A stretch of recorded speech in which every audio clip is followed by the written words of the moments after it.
Have you ever felt a presence in your room at night? A shift in the air so profound it pulls you from the deepest sleep? Have you ever opened your eyes to a shadow standing in the corner, a shape that doesn't belong, and felt a cold dread that tells you this is not a dream? This is not just a story of a man.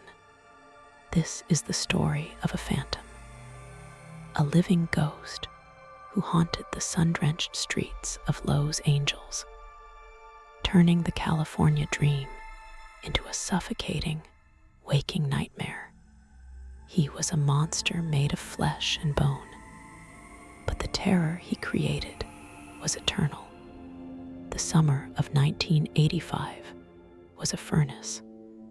A relentless, suffocating heatwave clamped down on Los Angeles, turning the air thick and heavy. During the day, the sun bleached the color from the endless sprawl of suburbs, but it was the nights that held the real terror. As the asphalt radiated the day's heat, a different kind of warmth spread through the city, the warmth of fear. Windows were nailed shut, screen doors were reinforced, and the chirping of crickets was drowned out by the anxious hum of air conditioners and the frantic beat of a million frightened hearts. Something evil was moving through the heat, a predator drawn to the vulnerability of the sleeping city. My name is Elena, and I was 17 that summer. I lived with my parents in a quiet, unassuming bungalow in Monterey Park, a place where nothing ever happened. Our lives were a predictable rhythm of school, work, and family dinners. We were the people you read about in the papers, the ones who always say, "You never think it will happen to you." But it was happening, all around us. The news was a constant barrage of terror, whispers of a shadowy figure, a valley intruder, a night stalker who crept into homes and left behind a trail of unimaginable horror. The police sketches were vague, almost useless. A gaunt man with wild, unkempt hair and dark, piercing eyes. He could have been anyone. He was a ghost, a phantom who slipped through locked doors and vanished without a trace. He had no pattern, no preferred type of victim. He was chaos personified, an agent of random, terrifying violence. He chose his victims not for who they were, but for where they lived, for the open window, or the unlocked door that served as an invitation into their lives. The city was holding its breath, waiting for the sun to rise. My father, a man who had never shown fear in his life, began triple-checking the locks every night. He bought a new, heavy-duty deadbolt for the front door and installed motion sensor lights in the backyard. My mother started sleeping with a rosary clutched in her hand, her lips moving in silent, desperate prayer. We stopped leaving the windows open to catch the cool night breeze. The house became a tomb, sealed against the suffocating heat and the even more suffocating fear. But we all knew deep down that locks and prayers were no match for the kind of evil that was stalking our city. The night he came for us was the hottest of the year. The air was still and thick, each breath a struggle. I lay in my bed, drenched in sweat, listening to the strained groaning of the old fan in my window. Sleep was impossible, Every creak of the house, every distant siren, sent a jolt of adrenaline through my body. I felt a primal, inexplicable sense of dread, a feeling that the very air in my room was charged with a malevolent energy. It was the kind of feeling an animal gets just before the predator strikes.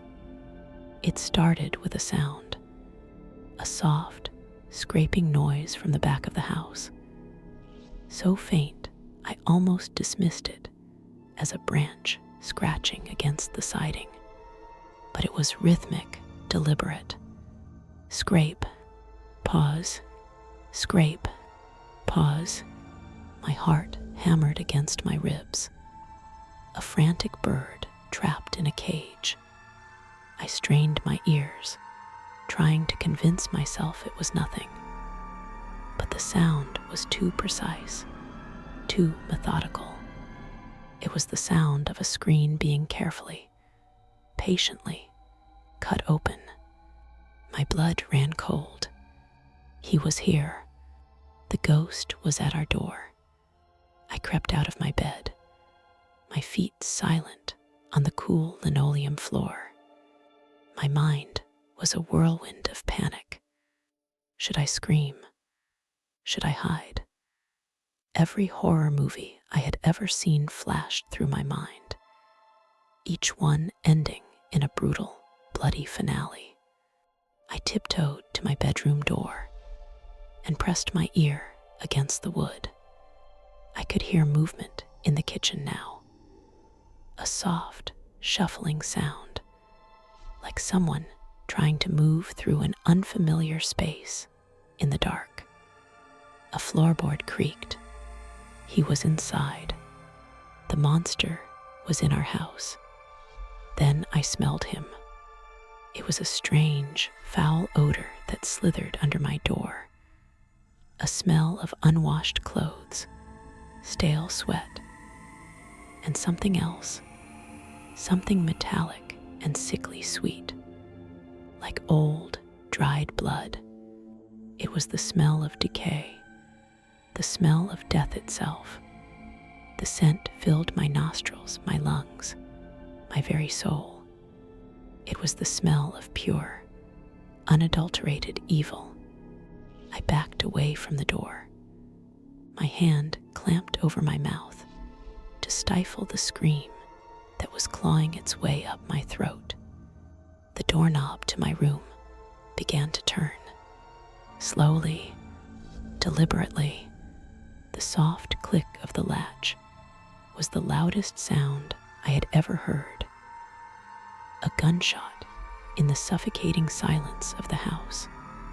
I was paralyzed, frozen in a state of pure, primal terror. My body refused to move. My voice refused to make a sound. I could only watch in horror as the door swung silently inward, revealing a tall, skeletal figure silhouetted against the dim light of the hallway. The Night Stalker. He stood there for a moment, a predator assessing its prey.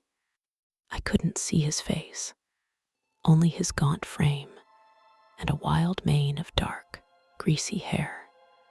He was completely still, but I could feel the energy radiating from him, a palpable aura of violence and madness. The air grew thick, heavy, making it hard to breathe. He took a step into the room, and I saw his eyes. They seemed to glow in the darkness, two burning coals of pure hatred that pinned me to the wall. They were the eyes of a demon. "Don't look at me," he hissed, his voice a dry, raspy whisper that scraped against my nerves. He moved with an unnatural, fluid grace, a serpent uncoiling in the darkness. He closed the door behind him, plunging the room into near-total blackness. The only light came from the faint glow of the street lamp outside my window. casting long, distorted shadows that danced on the walls like tormented spirits. He was a phantom, a creature of the night, and I was trapped in his web. He crossed the room in 2 silent strides, his foul stench overwhelming me. He grabbed my arm, his grip surprisingly strong, his fingers like iron bands. His skin was cold, clammy, like that of a corpse. "Where's the money?" he rasped, his hot, putrid breath washing over my face. I was shaking so violently I could barely speak, my teeth chattering uncontrollably. I don't know," I stammered, my voice a pathetic whimper. His grip tightened, and I could feel my bones grinding together. Suddenly, a floorboard creaked in the hallway. My father. My heart leaped into my throat. "Stay here. Don't make a sound," the creature hissed, his voice dropping to a low, menacing growl. He released my arm and slipped out of the room, as silent as a shadow.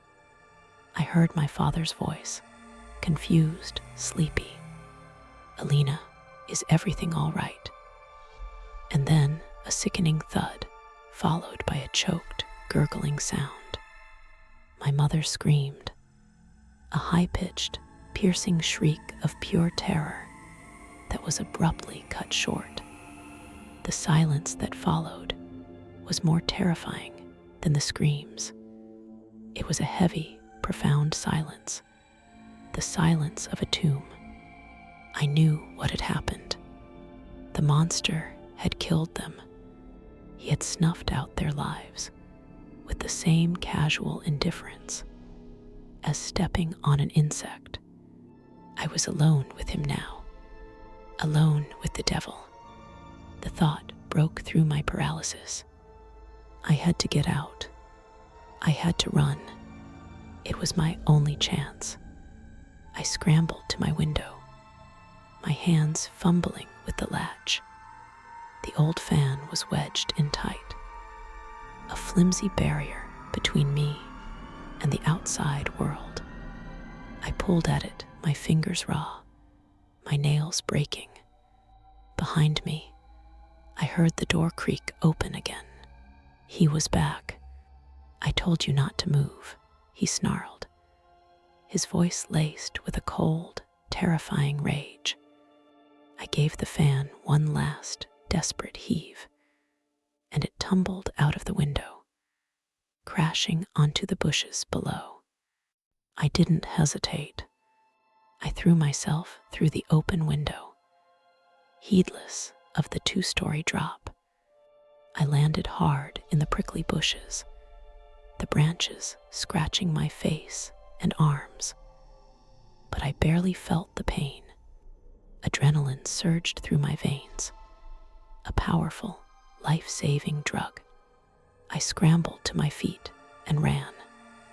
I ran like I had never run before, my bare feet pounding against the hard, unforgiving pavement, my lungs burning, my throat raw from my own ragged breaths. I didn't look back. I didn't dare. I could feel his presence behind me, a cold shadow nipping at my heels. I could hear his raspy breathing, his soft, measured footsteps. He was toying with me, enjoying the chase. He was the predator, and I was his wounded prey. I ran for what felt like an eternity, my vision blurring, my legs turning to lead. I was sure he was going to catch me, that at any moment I would feel his cold, clammy hand on my shoulder. I stumbled onto the main road, my legs finally giving out from under me. I collapsed onto the asphalt, a sobbing, hysterical mess. A car screeched to a halt just inches from my head. its headlights pinning me like a frightened animal. A man jumped out, his face a mixture of shock and concern.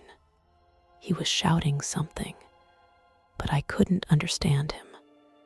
All I could do was point back towards my house, towards the darkness, and whisper a single word: monster. The police arrived in a swarm of flashing lights and screaming sirens.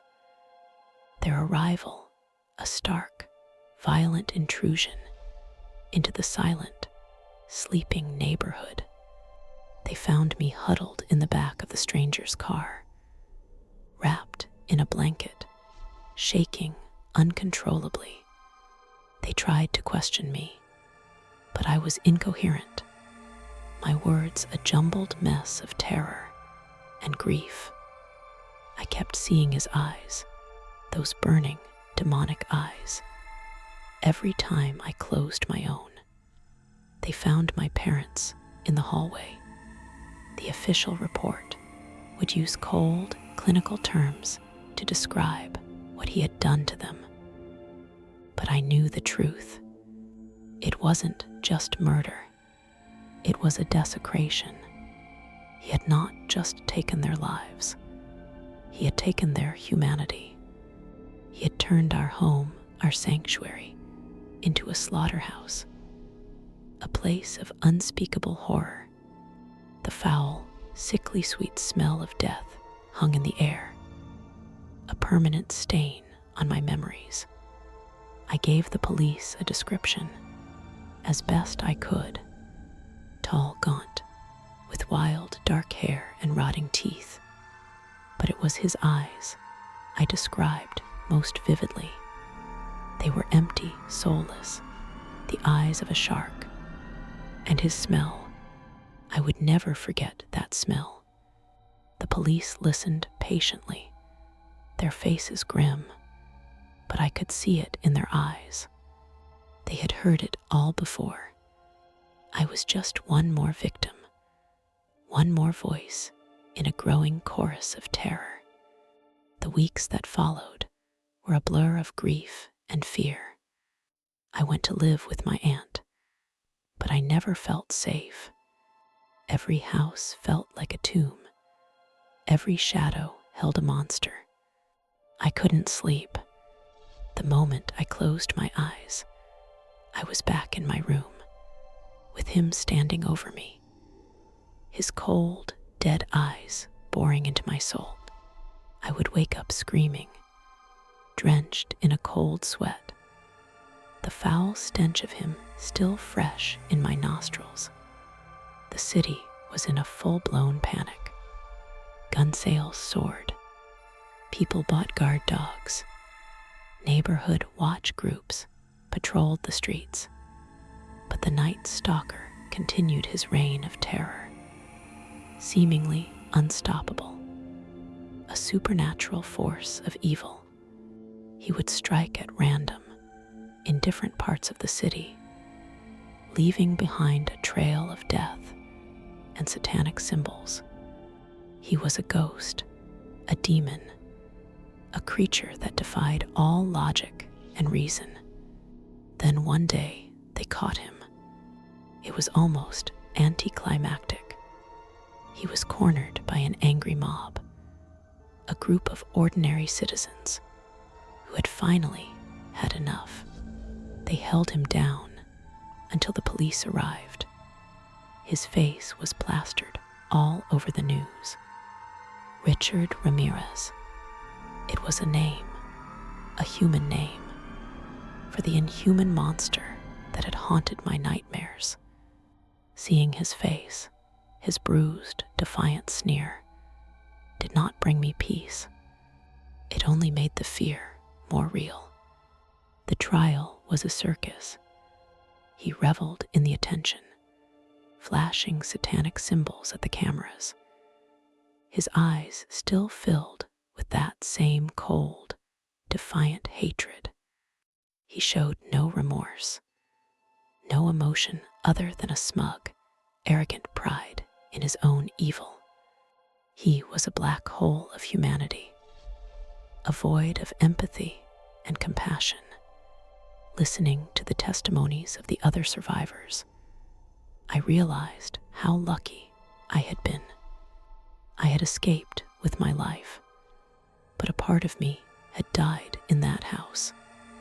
He was sentenced to death, but for me, it was not enough. His death would not bring back my parents.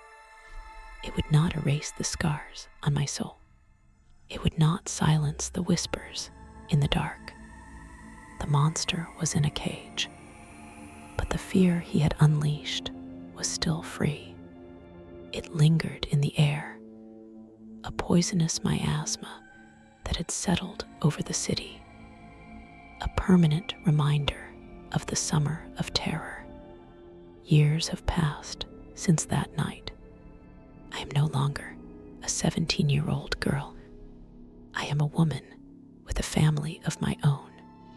I live in a different city, a different state, thousands of miles away from the sun-drenched streets of Los Angeles. But I have never truly escaped him. He is a part of me now, a dark, twisted shadow that follows me wherever I go. The ghost of Richard Ramirez is my constant companion. I still sleep with the lights on. I still check the locks 3, 4, 5 times before I go to bed. Every unfamiliar sound, every creak in the night, sends a jolt of that old, familiar terror through my body. I see his face in crowds, in the faces of strangers. I smell his foul stench on the wind. He is my personal boogeyman, the monster under my bed, the creature that lurks in the darkest corners of my mind. Sometimes, on hot, humid nights, I can almost feel his presence. It's a cold spot in the room, a sudden, inexplicable feeling of being watched. I know it's just my imagination, a trick of a traumatized mind. But what if it's not? What if the evil he embodied was so powerful, so profound, that it couldn't be contained in a prison cell, or even in a grave? They say he died in prison, of natural causes, but I don't believe it. Monsters like him don't just die. They transform. They shed their skin and become something else. A story, a legend, a nightmare. He is no longer a man of flesh and blood. He is an idea, a symbol of the darkness that lurks just beneath the surface of our orderly world. He has become a modern-day ghost story, a cautionary tale whispered to frightened children. But for those of us who survived him, for those of us who looked into his dead, empty eyes, he is something more. He is a constant, chilling reminder that evil is real. It has a face, it has a name, and sometimes, on a hot summer night, it decides to come for you.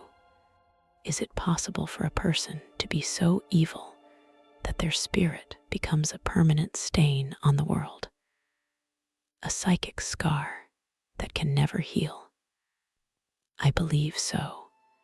His malevolence was a tangible force, an energy that you could feel, taste, and smell. It clung to him like a shroud, and it infected every person and every place he touched.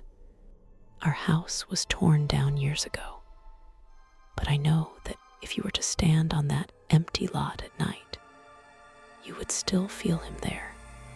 The true horror of the Night Stalker wasn't just what he did, but what he represented.